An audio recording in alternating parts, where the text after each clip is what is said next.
2026 is going to be an awesome year. We got some pretty cool stuff coming up. First off, we got Foundations of Recovery. This is our flagship program. We're starting it in January. This is for anyone, man, woman, or couple who wants to come and reclaim their heart from shame, trauma, and betrayal. We start off with an education on all sorts of principles, give you the common language. We feed you from a fire hose in terms of all things recovery. It is such a great start to recovery. And we get at the roots of things, Tyler. This isn't like any other program. Like, this is our healing journey in process, and Foundations is where we begin. If you look at the value that you're getting there to kick off a good recovery with all of the right education, all of the right language, and a team to get you started while also being directed by Brannon and myself through the whole process, what a deal. So if you're interested, if you're struggling, if you've been wanting to do something for a long time, jump into this. This only comes around every so often, and we would love to have you there. Click the link in the description to sign up for it. And to make it even sweeter, we're also including a raffle for a free pass to the Radiant Dawn retreat. Anyone who signs up for Foundations will be added to the raffle for that free Radiant Dawn pass. If you're a man and you sign up for Foundations, your name still gets entered, and you can give that pass away if you win it to any woman that you want to. So what you're saying, Tyler, is if you sign up and participate in Foundations, you could possibly go to Radiant Dawn for free? That's exactly what I'm saying, which is crazy because Foundations by itself is already an insane value. Man, I sound so salesy. But it actually is awesome. So come to Foundations. And even if you don't come to Foundations, sign up for Radiant Dawn. It's beyond therapy. The best healing experiences that you can have. Click the link below and come join us. What is empathy, really? What's up, you guys? Welcome to the Therapy Brothers podcast. I'm Brannon. I'm Tyler. We're brothers. We're therapists. We're not afraid of your questions. So bring it.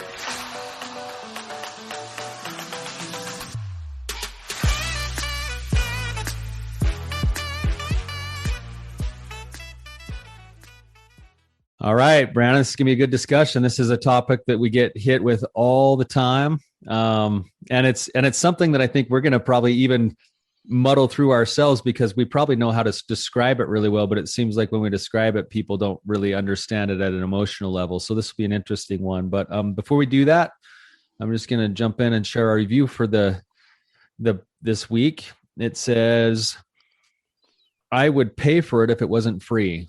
I used to listen to this podcast thinking it was so good that I would pay to listen to Brannon and Tyler talk if I had to. Then I realized that Brannon is a therapist who runs my women's group, and that I actually do already pay to listen to him talk every week. Thank you. This is my favorite podcast. It's highly entertaining and helpful at the same time. I highly recommend it. And I would tell you the name, Brannon, but it's just a bunch of letters that have been scrawled across the page. So yeah. Well, whoever you are, I'm sure I know you, and thank you for leaving a review. Really appreciate it. So, should we dive right in, Tyler? Let's get into empathy. Empathy is it's almost becoming this buzzword a little bit, where it's just like thrown out there. There's certain words that like recovery, empathy, boundaries, like you should have these things, and then a lot of people intellectually they can kind of talk about like what they are, but they don't really know what they are because they haven't and they're not experiencing them very well. And so I hope in our discussion today about empathy, we can actually flush out like what is it on a deeper level than just the Brené Brown level. You understand what I'm saying? Yeah, for sure. I think we're probably going to need to describe the Brené Brown level because it's a good way to have a framework to think about it. But there's more to it in terms of the feeling of understanding empathy more than just understanding the logistical nuts and bolts of what empathy is. Yeah. So we're kind of starting from the let me say this is when you experience empathy, let's say somebody is being very empathetic with you, it's not that they did certain things, that they walked through certain steps. You just experience it, you know it, you feel it. Mm-hmm. And so when we talk about being empathetic, there are certain things that will help you to be an empathetic person. But when you're truly empathetic, it's about being present and loving somebody. And so it's something that you experience. And so on an intellectual level, we can give the nuts and bolts here, Tyler. We can have this discussion. But what I would challenge our audience to do is to take this discussion and really go try to experience empathy, or else this episode's not going to mean that much to you. You'll be able to regurgitate what the definition of empathy is. Great. But empathy is it's a buzzword that a lot of people don't fully understand. Yet I believe that it's maybe the most important thing that we can do as human beings. I often refer to empathy as the greatest superpower that you can possess, and that it basically opens the whole world to you in terms of relationship if you can master the art of empathy. Yeah. I remember Brannon, like you called me when was it? You called me it was probably about a year ago or so, and I was kind of burned out, and I just told you like that I was having a rough day and that I had a rough session, and I had just recently gotten done with this session, and I literally like listened to this couple for like 55 of the 60 minutes that I was with them. And they just talked and they just talked and they just talked and they just talked. And on the inside, I was getting all worried and nervous and going like, oh, I got to offer some value to them today. Like I got to give them something actionable to take away. And then as soon as we got done at the end of the session, I'm getting ready to like launch into like, well, here's my suggestions and all my expertise, you know, and they stopped me before I even got a chance to say that. And they looked at me, and the wife said, we've been seeing you for a really long time. This has been the best session we've had yet. Yeah. Yeah. And then you said to me on the phone, you said, it's pretty crazy, Tyler, that we live in a world where human beings are so starved of empathy that they have to pay hundreds of dollars an hour just to get it. Yeah. Yeah. It's true. Yeah. Isn't that fascinating? And you know what, Tyler, what's interesting about what you're saying is I think that most people desire empathy. They want people to connect to their pain and connect to them. But empathy, from a therapist point of view, my greatest tool is empathy. When a person feels that I'm an empathetic person, that I'm connected to their pain, that I love them, I'm much more likely to have an influence on them for good. And so empathy, they want empathy, but I also need to be empathetic in order to build trust and rapport and safety so that I can then like challenge them and push them. And so empathy, the two great commandments, love God, love your neighbor, you know, and then there's love your enemy as well. I believe that empathy is the kind of the verb of that. It's how we do it. And so why don't we, Tyler? Why aren't we all perfectly empathetic? That's a good question. And I think that it kind of boils down to us as human beings.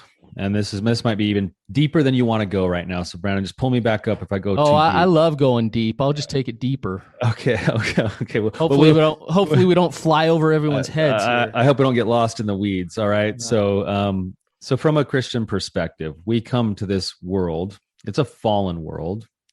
And the idea of the world is that we are here to gain experiences. We get two gifts. We get our body and we get choice. And then we use our body and our choice to learn through our experience more about the nature of God. And in this world, there is also, according to Christianity, the dark side or the dark force, or if you want to use Star Wars, you've got, you know, the dark side. The dark side's greatest tool is shame. Shame meaning I'm going to plant in the hearts of people a doubt that they're worth loving, a doubt that they're unworthy of connection, a doubt and a fear that there's something so flawed about them that if they showed other people, they would experience deep rejection.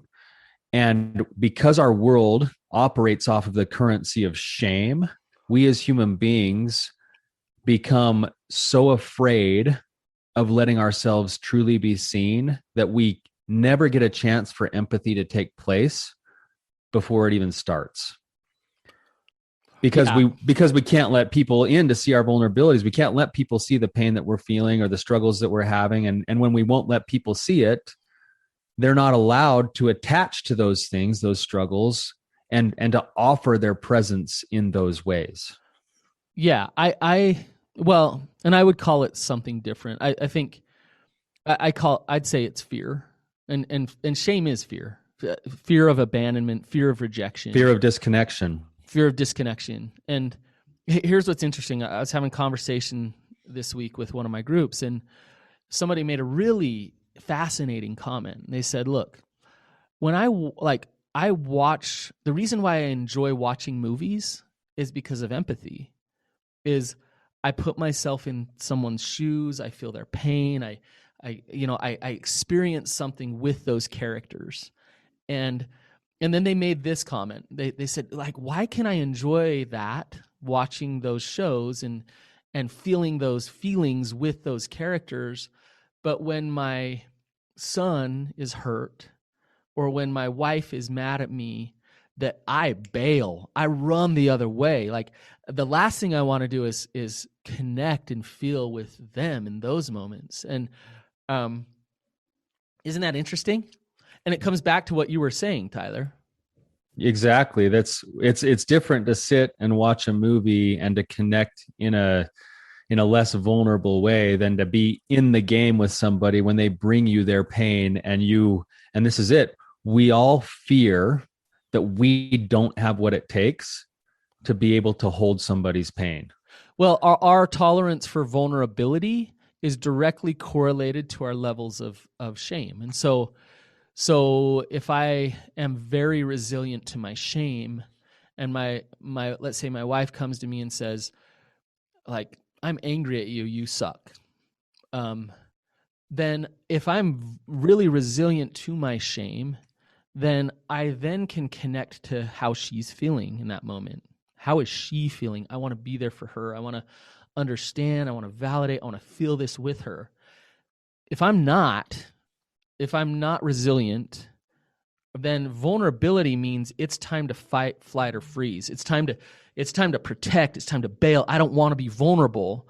And that's where empathy breaks down in relationships, where I'm not going to connect with you. And Gottman talks about these bids for connection. If your spouse is throwing out bids for connection all the time and you have very limited capacity to empathize because you have so much shame, then you're not going to meet those bids. And over time, the relationship starts to deteriorate because your spouse and your partner's not feeling loved at all. And the fact of the matter is you're not loving them. You're protecting yourself way more than you're loving them. Exactly. It becomes the more we bat down the hatches and protect ourselves, the less connection and attachment we get, which then makes us miserable and feel less than. And it's a cycle that feeds on itself. And Brannon, as you're talking, I am thinking about like the recipe of empathy that Brene Brown talks about, but I'm also thinking about a concept that comes from the book, The Four Agreements. And the Four Agreements says one of the agreements that we should learn to live by in our lives if we want a full, rich life is don't take anything personally. And so when somebody brings us something, this is the hard part about empathy, is that empathy says two things. It says, allow yourself to connect to whatever the pain is that the other person is feeling, but don't make it personal. Okay. So now if my wife comes to me and she's mad at me over something, I have to be able to go, she's feeling frustrated or she's feeling betrayed or she's feeling like unnoticed or devalued. I have to be able to go into myself enough to say, have I ever felt devalued or frustrated or annoyed? Yeah, I have. But then I have to respond back to my wife by offering my presence from the knowing of that emotion without it being about me. Okay, but hang on here. I totally agree with what you're saying, but I want to test this out a little bit. Let's say that you went out and spent a bunch of money. Mm-hmm. You just kind of went on a binge. You spent a bunch of money, okay? And I'm your spouse, and I just checked the bank account. You come home from work, and I'm frustrated and confused. I'm like, and so I say to you, like, what is going on? Why did you go spend all this money? Okay, so in that moment, Tyler, what you're telling me as your spouse is that this has nothing to do with you, even though you spent the money, right? And let's say you're feeling some guilt about it. Oh, I feel terrible. I know that I binged on something. I just spent a bunch of money. You feel the guilt. And so now I'm saying to you, like, I'm confused and I'm frustrated that you spent this money. In that moment, how do you empathize and not make that about you? That's the struggle. And I think that's where we see it unravel with so many people is that because I'm already in my shame over that, I can't get out of my shame. I can't get out of my own way enough to say, wait a second, it is about me in the sense that I did those things, right? And I have my own issues and I've got to work on those things. But in this moment, for this moment, it's actually about my wife's pain. So I may have caused the pain. I may have done something really stupid. But if I want to step into empathy, I have to, and this is the way that I view it for myself when these things happen, is like they come into me and I imagine all of my own shame kind of bottling up inside of me, and I feel my head dip and I feel my chest start to crumble, and I imagine packaging it all up in a ball and I set it outside of myself for a second, and I kind of say to myself, Tyler, you're going to get to your shame in a second. Right now, this is about your wife's pain. And then I try to lean into saying, the fact that you just told me I'm a spendthrift or that I'm irresponsible or whatever it is that you packaged up and said it tells me that you're probably feeling confused, betrayed, frustrated. And I've felt those things before too. And I get it. Like your feelings are valid. Right. And but if she comes back with, and I want to keep kind of, she's like, no, you don't get it. Like you're just trying to say that to get past this because you did something wrong. Yeah. Don't act like you get this. You went and spent this money. Okay. Obviously I did go spend the money. I realize that it's causing a ton of pain for you. And I really can't fully exactly if you realized it, you wouldn't have done it. Right. Well, right. And I realize that I do make mistakes, and that's another issue that we probably need to solve. But I do want you to know that I can't fully understand what you're feeling, but I do know that there's feelings of frustration and anxiety. And I just want you to know that I see that. And then we could get into the rest of the discussion on how I'm going to work on it. But here's the thing, Tyler, I'm trying to push you a little bit because I actually think you're doing a good job at not getting defensive. And you're doing kind of a crappy job at actually empathizing. And I know this is a fabricated thing. Sure. But it's like, what am I feeling when I'm saying stuff like this to you? When I'm saying like, you don't know how I feel. You wouldn't have done this. Like, what am I actually feeling when I'm putting off that type of energy? Well, you're feeling frustrated, angry, but underneath it, you're feeling devalued. You're feeling unimportant. You're feeling unseen. You're feeling all of those things. Yeah, and here's the point I'm trying to get to is maybe empathy in that moment is you shutting up a little bit and just being like, yeah, you're pissed. I get it. I don't blame you. Yeah, you're pissed. I can see that you are. Mm-hmm. And I'm not going to try to tell you that I get it and I'm going to try to validate you fully. It's just like I'm going to sit in the fact that you're pissed. Like that's and I'm not going to defend, and I'm going to allow you that space and that energy just to be pissed right now. And that in and of itself, without any tools, without any right words to say, without that in itself is empathy, right? Do you see what I'm saying? Yeah, the component that you're describing though, Brannon, that's different than just stonewalling or disappearing is that you're still there with your presence. There's still an engagement. Great point. There's still an engagement there. So then she can come and say those things. And if I kind of like look off to the other side, or I start to shrink away or disappear, or I start to go, oh, I suck, then that's different than me being able to be strong enough to say, Yeah, I don't blame you. You're pissed off. Yeah. And I'm here, you know, like, Yeah.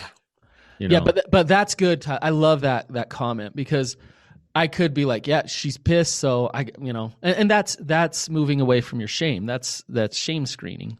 Yeah. Versus like, you have a right to be pissed, and I wouldn't blame you if you didn't want to talk to me today at all. Like, Exactly. I get it, and when you're ready to talk, like I'm happy to talk. I'll be available. Yeah, but the empathy piece might be connecting to that anger and realizing why she doesn't want to talk to you, and not taking that personally, and feeling that anger and frustration that she's feeling. So it's like, okay, like, look, I'm going to take the kids for a drive. I'm going to go on a little hike, like give her some space right now, because I'm totally feeling what she's feeling, right? So empathy's tricky. It's really tricky. And I do think that we're down to the core of it here, which is there's probably 100 different ways to offer your presence to somebody. Empathy is not fixing. Empathy is not explaining.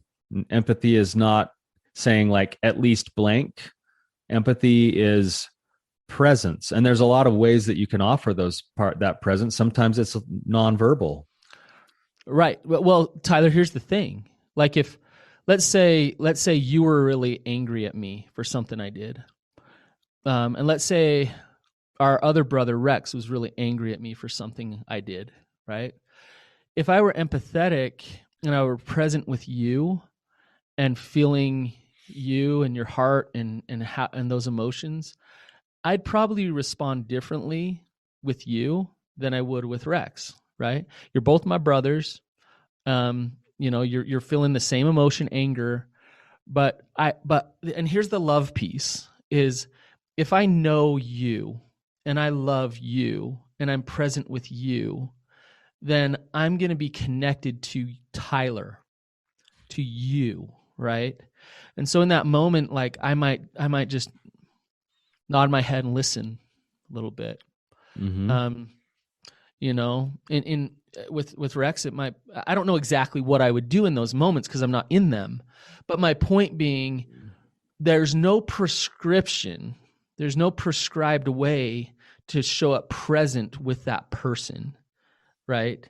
Because they are an individual whose perspective is reacting different to the situation, right? Do you understand what I'm saying? Yeah, you're basically saying empathy for the same topic could look different with different for the different people. Individual. And that's why it's so tricky. The focus here is on being sensitive to offering your presence to the individual.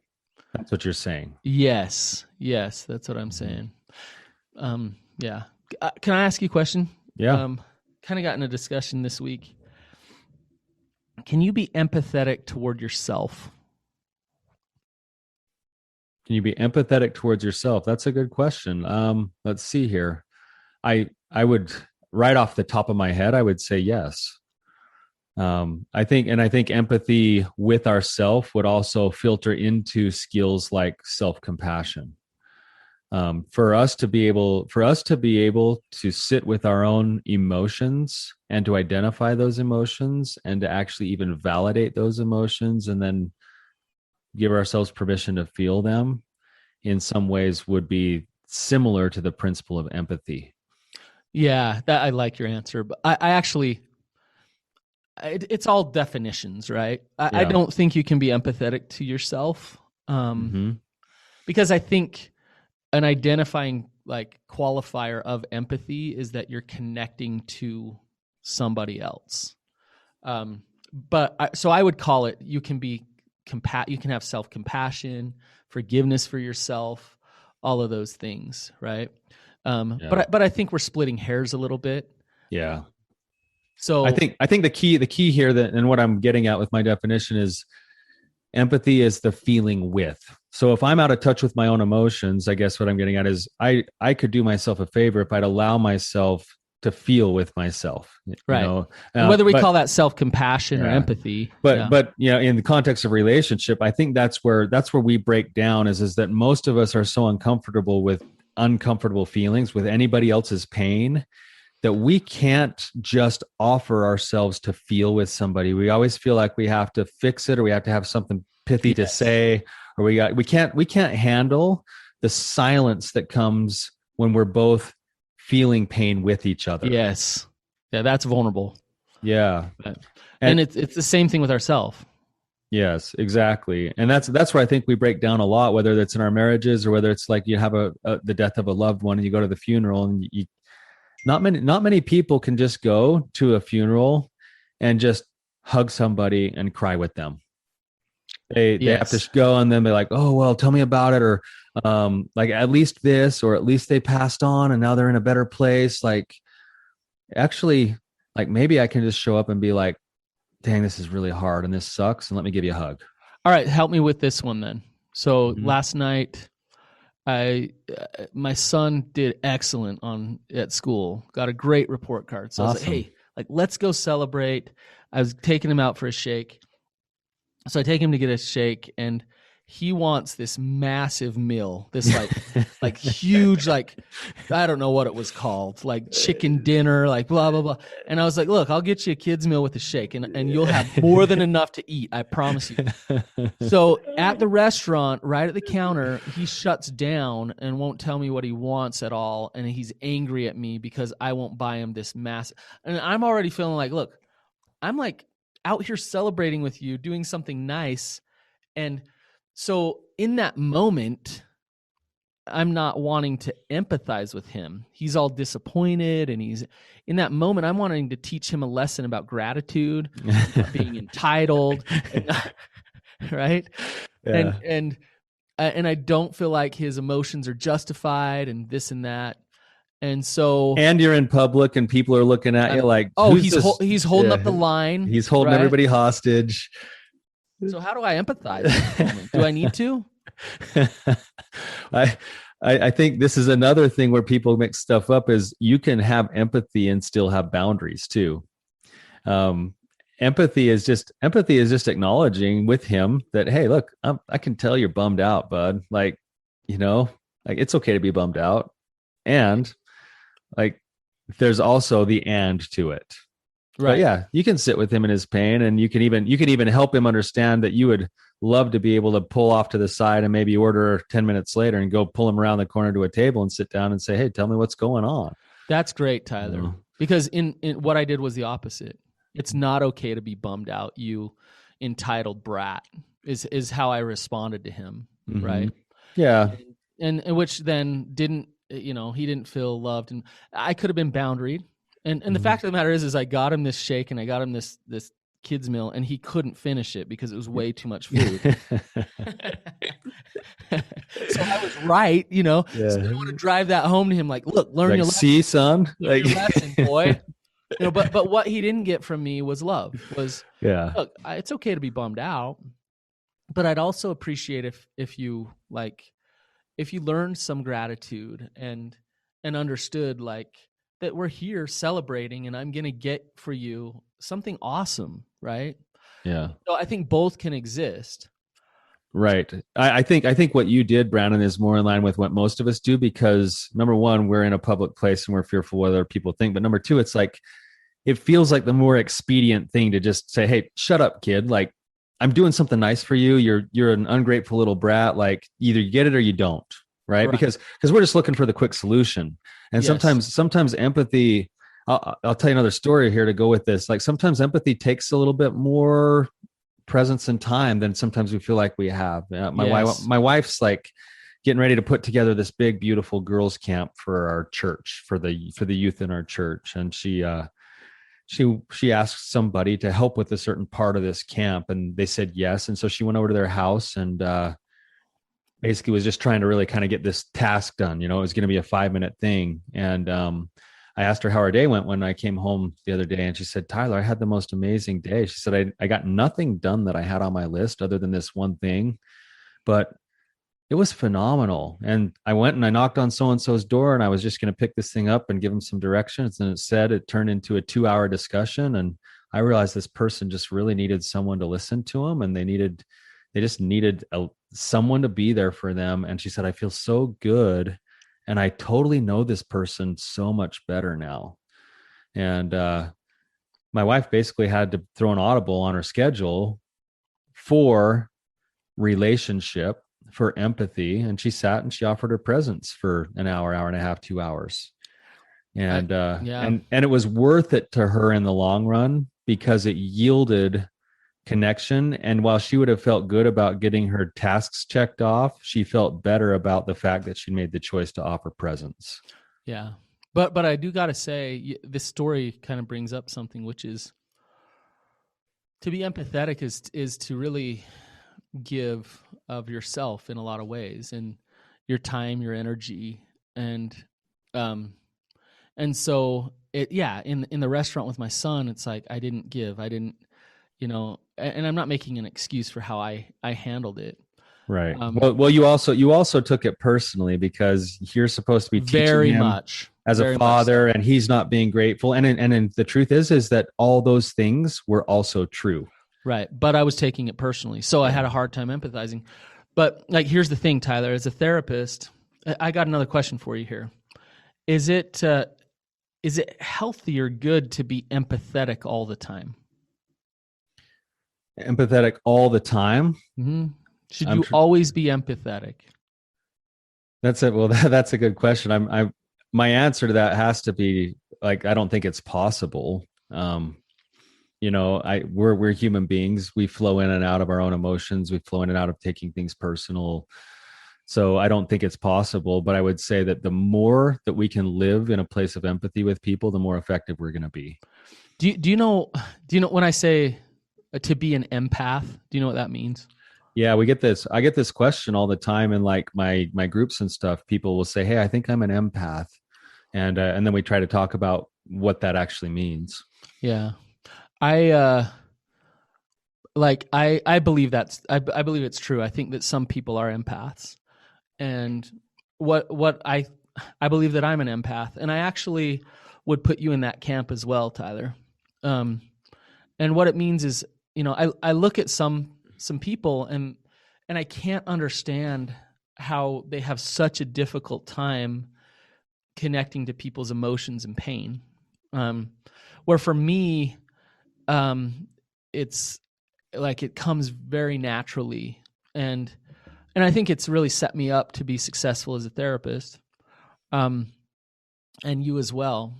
But I also think that it's important for people who are very empathetic to also be very boundaried and very good at self-care. And so what I mean by that is it's important for empaths to disconnect. I know that sounds backwards, but if I spend 8 hours in a therapy chair empathizing and empathizing and empathizing and empathizing, and then I go home to my wife who's tired and she's had a hard day herself, and I try to empathize, eventually what happens?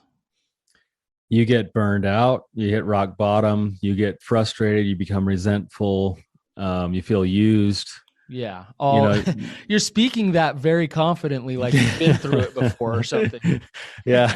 I actually think that you said something about empathy that's really important is that, there's a lyric to a song, and the Prince of Egypt, the main song of the Prince of Egypt talks about just like basically the worth of a soul. And one of the lyrics in there says, when all you got is nothing, there's a lot to go around. And for empathy, like you said, it's like, it's offering something. So if I don't have anything to offer, then there's not going to be much to go around. When you're depleted. Yeah. So I have to take it upon myself to do my good emotional and mental and spiritual hygiene so that I can use that natural ability and gift, if that's what it is. And I agree with you. I think that comes pretty natural for us. Sometimes, although I would be accused by my wife of that, of saying that's not always the case. Well, certain triggers and shame make it hard. Right. But you have to be, if you want to be empathetic, you have to know there's something to give. And that's the other piece to empathy that I think is hard for people is we're so uncomfortable with our own darkness that we never want to go there enough to show somebody else that we can sit in their darkness. So we have to do the work inside of ourselves to say, hey, I know what my demons are, and I know that they can't kill me, and I actually know that I can be comfortable with acknowledging that they're there. And when I can do that, when I've done that work, I can now offer that presence that I otherwise would never want to touch with a 10-foot pole because I'm too afraid of it affecting me. It's crazy you're bringing this up because I've been, you know how certain topics just kind of come into your life, and Carl Jung's shadow work is kind of really come in, and it's exactly what you're talking about. Is if I can tap into my shadow and the parts of me that I try to hide, try to suppress, if I can really like understand those parts and even love those parts, then I can be way more empathetic, because my shame resiliency is going to be much lower because I'm not trying to suppress who I fully am. And so I really appreciate you bringing that up. I was just thinking that last night, we had a big party for my daughter's graduation, and there was this element in our house where, as it started to get dark, we had lights on all around the house, but then off into the shade and the darkness, you couldn't see anything. And then I happened to run out to the curb for something, and from the curb and being in the darkness, you could see everything that was going on in the light.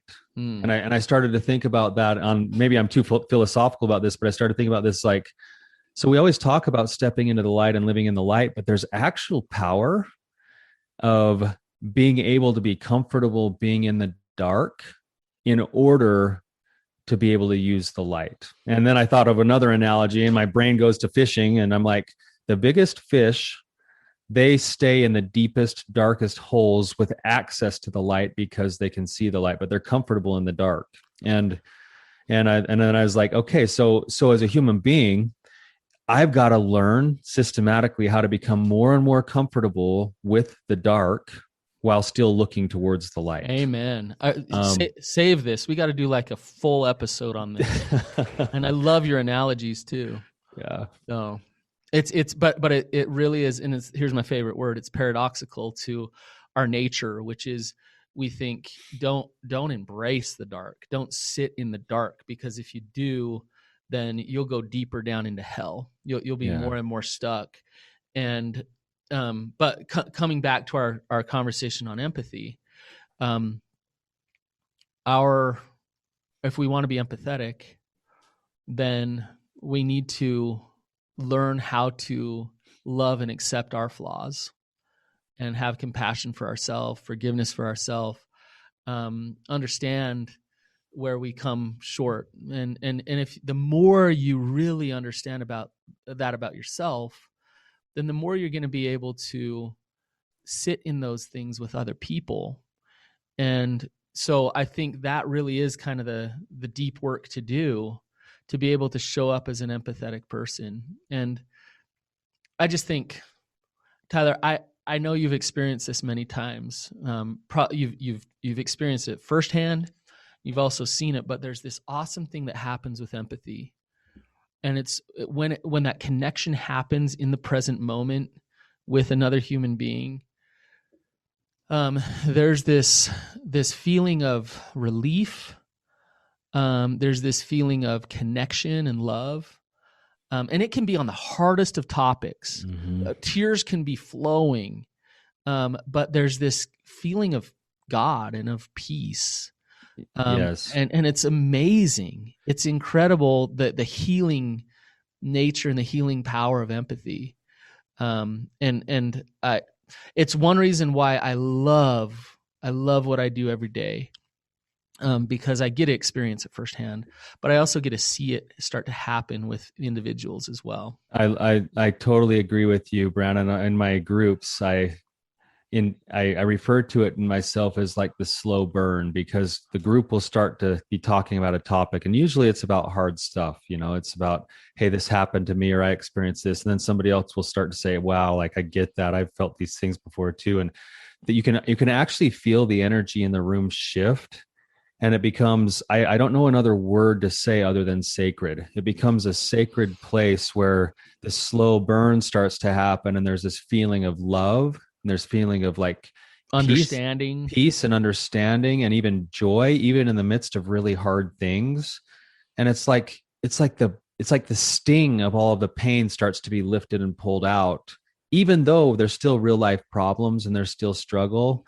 It's that feeling of support and presence that happens, and that happens through the vulnerability, but it's a sacred experience. And that's my favorite thing about pretty much everything that I do, is when I've got a full group of people and the slow burn is going on, and there's an emotional shift. There's an emotionally corrective experience that is then happening in the room rather than just a rational one. Yep. I Inside Out, there's a scene that I show sometimes. Bing Bong loses his wagon. Joy comes up and is like, "It's okay, buddy. You're gonna be okay. Like, let's overcome this. We can be happy." And Sadness comes in, and what she does is she sits right next to him and just sits there for a minute. And I am like really reinforcing that she doesn't say anything. And then she just says, "Man, like, I can tell you're sad. And I'd be sad too if I lost my wagon or my toy."